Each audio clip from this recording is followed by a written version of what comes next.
ماضی: خدا کے لیے ساجد مجھے مت مارو، پلیز مجھے مت مارو۔ اپنی کمر پر بیلٹ کے پڑنے سے عذرا کی چیخ بلند ہوتی جا رہی تھی۔ کمرے کے ایک کونے میں سہما بیٹھا التمش خوفزدہ سے اپنی ماں کو پٹتے دیکھ رہا تھا۔ اور یہ کوئی نئی بات نہیں تھی، یہ روز کا معمول تھا۔ اس کا باپ ذہنی مریض تھا جو روز روز اس کی ماں کو اپنے نفسیاتی پن کا نشانہ بناتا اور گھر کے سبھی لوگ خاموش تماشائی بنے یہ سب ہونے دیتے۔ جھوٹ بول کر عذرا کی ساجد سے شادی کروائی گئی۔ شجاع اور کمروز احمد کا جھوٹ کھلنے پر بھی کوئی کچھ نہیں کر سکا۔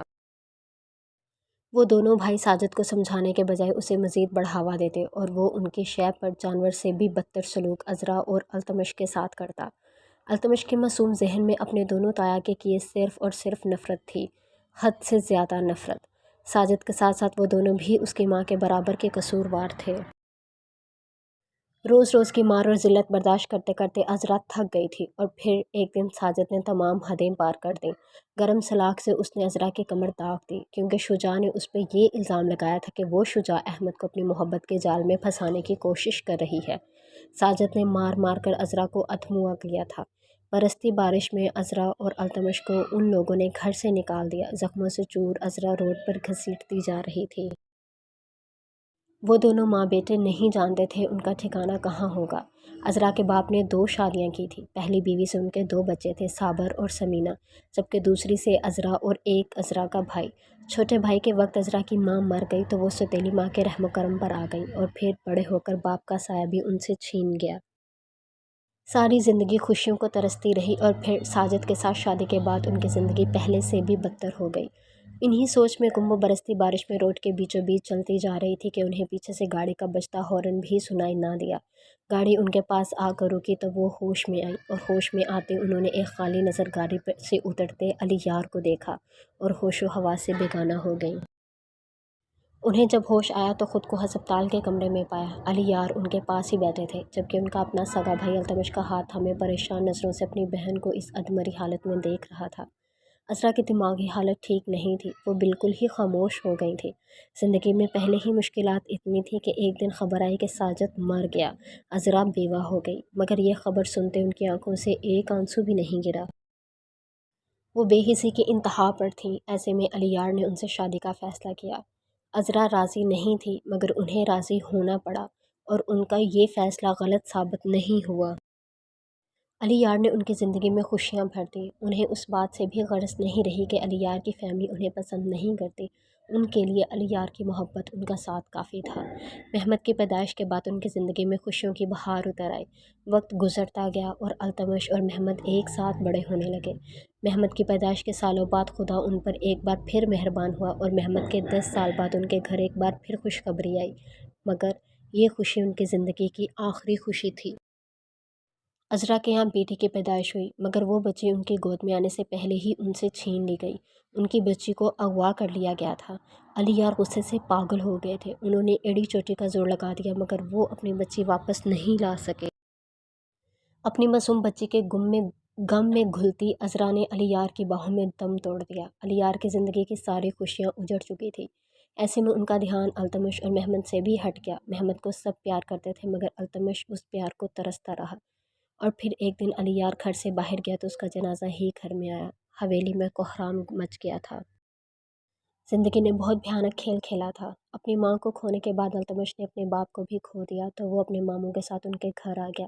وقت گزرتا گیا اور مہمت اور اس نے پریکٹیکل لائف میں قدم رکھا۔ وہ دونوں ہی بہت میچور تھے لیکن غصے میں ایک سے بڑھ کر ایک۔ التمش شجاع اور کمروز سے اپنی ماں کا بدلہ لینا چاہتا تھا۔ تکلیف ان دونوں بھائیوں کی وجہ سے اس کی ماں نے برداشت کی، وہ ان دونوں کو بھی یہی تکلیف دینا چاہتا تھا۔ ارمغان خان اس کے سوتیلے ماموں کا بیٹا، وہ کمروز احمد سے بدلہ لینا چاہتا تھا کیونکہ کمروز احمد کے بیٹے نے اس کی بہن سے محبت کا ناٹک کر خود اپنی کزن سے نکاح کر لیا۔ کچھ پرانی دشمنی اور کچھ بہن کا دکھ۔ ارمغان خان نے اس دن قسم کھائی تھی کہ وہ ان لوگوں کو چھوڑے گا نہیں اور اس سب میں التمش اس کے ساتھ تھا۔ مہمت اس بات سے بے خبر تھا اور پھر التمش خانزادہ کو ایک ایسی بات پتہ چلی جس نے اس کی پوری ہستی کو ہلا کر رکھ دیا۔ کیا ہوا ہے؟ تو نے اتنی جلدی میں کیوں بلایا ہے مجھے؟ وہ ریش ڈرائیو کرتا یہاں اس کے پاس آیا تھا جو سرخ آنکھوں سے اس کے سامنے بیٹھا شدید ذہنی انتشار کا شکار تھا۔ وہ مل گئی ہے محمد، ہماری بہن ہمیں مل گئی ہے۔ اس کی آواز رند گئی تھی۔ محمد کے ہاتھ میں موجود گاڑی کی چابی چھوٹ کر زمین پر جا گری۔ کہاں ہے وہ؟ محمد کو اپنی آواز کسی دور کھائی سے آتی سنائی دی۔ حورے کمروز احمد، ہماری بہن ہے محمد۔ التمش نے اس کے سر پر دھماکہ کیا جس پر اس کا پورا وجود تھڑا گیا تھا۔ حورے؟ اس نے زیر لب یہ نام دہرایا تھا جبکہ چونکا تو سالک حیدر بھی تھا۔ اس نے حیرت سے ان دونوں کو دیکھا۔ ایسا کیسے ممکن ہے؟ اسے ابھی تو شجاع احمد اور کمروز احمد کے بارے میں پتہ چلا تھا اور اب یہ نیا انکشاف۔ ہاں، سالک حیدر، سلیمان خانزادہ کی اکلوتے لاڈلی بیٹی زہرہ خانزادہ کا بیٹا، جنہوں نے اپنی پسند سے شادی کی اور ان پر حویلی کے دروازے ہمیشہ ہمیشہ کے لیے بند کر دیے گئے تھے۔ ڈرائیونگ سیٹ پر موجود وہ بہت دھیان سے ڈرائیونگ کر رہا تھا، چہرے پر سنجیدگی چھائی ہوئی تھی۔ حورے نے کوئی تیسری بار اسے دیکھا اور پھر نگاہیں واپس اپنے ہاتھوں پر مرکوز کر لیں۔ وہ اس کی ناراضگی بھانپ گئی تھی مگر خود کا کیا کرتی؟ ہم کہاں جا رہے ہیں؟ گاڑی انجان راستوں پر مڑتے دیکھ وہ بے اختیار ہی اس سے پوچھ بیٹھی مگر جواب نہ پا کر اس کا دل بھر آیا۔ حورے، ان آنکھوں سے ایک آنسو بھی نہیں گرنا چاہیے۔ اسے رونے کی تیاری پکڑتے دیکھ وہ فوراً سے پہلے اسے ٹوک گیا جس پر سختی سے لب بھینچے وہ اپنا رخ کھڑکی کی جانب موڑ گئی۔ اس نے دل میں پکا عہد کر لیا تھا کہ وہ اب سالک حیدر سے پورے راستے کوئی بات نہیں کرے گی۔ ایک طویل سفر کے بعد گاڑی اس عالیشان فارم ہاؤس میں داخل ہوتے رکی تو نیند میں جاتی حورے چونکی۔ انجان جگہ دیکھ اس نے پھر سالک سے سوال پوچھنا چاہا مگر اس کا سخت رویہ یاد آتے وہ سختی سے اپنے ہونٹ بھینچ گئی۔ گاڑی سے اتر کر وہ اس کی جانب آیا، دروازہ کھول اسے باہر آنے میں مدد کی مگر اس کا بڑھایا ہاتھ دیکھ حورے اپنا ہاتھ اس کی ہتھیلی پر رکھنے کے بجائے اپنا پلو اسے تھما کر خود گاڑی سے اتر دروازہ بند کر گئی۔ اس کے خفا خفا سے انداز پر سالک کے چہرے پر بھرپور مسکراہٹ آئی۔ آگے بڑھ کر اس کا ہاتھ تھامے وہ اسے لیے اندر آیا۔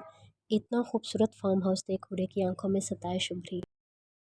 اوپر دوسرا روم ہمارا ہے، آپ جائیں، میں آتا ہوں، اور ہاں، چینج مت کیجیے گا۔ اسے قریب کرتے کان میں سرگوشی کرتے اسے جانے کا کہتا وہ خود باہر آ گیا۔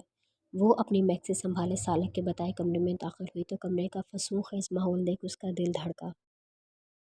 گلاب و موتیے سے سجا کمرہ، جہازی سائز بیڈ کے گرد گلاب اور موتیے کی سجاوٹ کی گئی تھی۔ سائڈ ریکس پر کینڈلز کمرے کے ماحول کو مزید رومانوی بنا رہے تھے۔ کیسا لگا میرا سرپرائز؟ حورے کو پیچھے سے اپنے حصار میں لیتا وہ اس کے کندھے پر تھوڑی ٹکائے اس سے پوچھ رہا تھا جو اس کی اچانک آمد پر اگلا سانس لینا بھول گئی تھی۔ وہ روم میں داخل ہوا تو اسے محبت سا کمرے کو دیکھتا پاتے دانتوں تلے لب دباتا وہ دروازہ لاک کرتا اسے اپنے حصار میں قید کر گیا مگر اس کے یوں ساکت کھڑے دیکھ سالک حیدر نے اس کا رخ اپنی جانب کیا جو سانس روک کے اس کے سامنے کھڑی تھی۔ اے حورے، ریلیکس۔ اس کے چہرے کو ہاتھوں کے پیالے میں بھرے سالک نے اس کے چہرے پر پھونک ماری۔ ہوش کی دنیا میں آتے اس نے گہرا سانس بھرا۔ غلافی آنکھوں میں نمی سی کھلی تھی اور یہ آنکھیں ہی تو تھیں جن پر سالک حیدر دل ہار بیٹھا تھا۔ اس کے چہرے پر جھکتے سالک نے اس کی آنکھوں کو اپنے لمس سے دہکایا۔ حورے نے سختی سے اس کے کوٹ کو مٹھیوں میں بھینچا۔ سالک حیدر کی زندگی ہے آپ، کوئی مذاق تھوڑی ہے۔ ایسے سانسیں روکیں گی تو میں کیا کروں گا؟ اس کے دانتوں تلے دبے لبوں کو آزادی دیتا وہ اس کے گرد بازو باندھے اسے مزید اپنے قریب کر گیا۔ وہ اس کے سامنے تھی، پور اس کے لیے سجی۔ سالک حیدر کا دل آج بے ایمانی پر آمادہ تھا۔ اس کی نتھ پر ہاتھ پھیر وہ اس کے حسن پر مسمرائز سا ہوتا اپنی جیب سے ڈائمنڈ کا نفیس سا لاکٹ نکال اس کے گردن کی زینت بنا گیا۔ وہ اس کے قریب آنے پر سانس روک گئی تھی۔ اپنی گردن پر اس کا لمس اور پھر کچھ محسوس کر اس کے ہاتھ بے ساختہ اپنی گردن پر گئے تھے۔ رونمائی کا تحفہ ادھار تھا، آج وہ ادھار بھی پورا ہوا۔ اس کا ہاتھ تھامے وہ اسے لیے آئینے کے سامنے آیا جہاں سامنے آئینے میں ان دونوں کا عکس ایک ساتھ جھلملایا۔ وہ ایک ساتھ کھڑے ایک دوسرے کو مکمل کر رہے تھے۔ یہ بہت خوبصورت ہے۔ اس ڈائمنڈ کے لاکٹ کو چھوتے وہ اس تمام وقت میں پہلی بار مسکرائی تھی اور اس کے مسکرانے پر سالک حیدر کو اپنی دنیا رکتی محسوس ہوئی۔ آپ میرا امتحان لینے پر تلی ہیں جانم؟ اس کے کان میں سرگوشی کرتا وہ اس کا رخ اپنی جانب کر گیا۔ اس سے پہلے وہ اس کی بات کا مطلب سمجھتی سالک اسے کمر سے تھام ڈریسنگ پر بٹھاتے اس کے لبوں پر جھکتا اس کی سانسوں کی روانی اس سے چھین گیا تھا۔ اس کی کمر پر اپنی گرفت مضبوط کرتے وہ اسے اس کی سانسوں پر اپنا تسلط جماتا حورے کی دھڑکنوں میں شور برپا کر گیا تھا۔ اس کی کمر کے گرد گرفت مضبوط کیے وہ دوسرے ہاتھ کی مدد سے اس کے نیکلس کو اتار کر سائڈ پر کر گیا۔ اب اس کے ہاتھ اس کے کانوں میں موجود ایئر رنگ اتار رہے تھے اور اس کے ہاتھوں کے لمس پر حورے خود میں سمٹتی جا رہی تھی۔ اس کے لبوں کو رہائی دیتا وہ اس کی تھوڑی کو اپنے لبوں سے دہکاتا اس کی گردن پر آیا تھا۔ حورے نے بے ساختہ اس کے ہونٹوں کو پر ہاتھ رکھ اسے روکنا چاہا جس پر مخمور نگاہیں اٹھاتے اس نے حورے کے کپکپاتے وجود کو دیکھا۔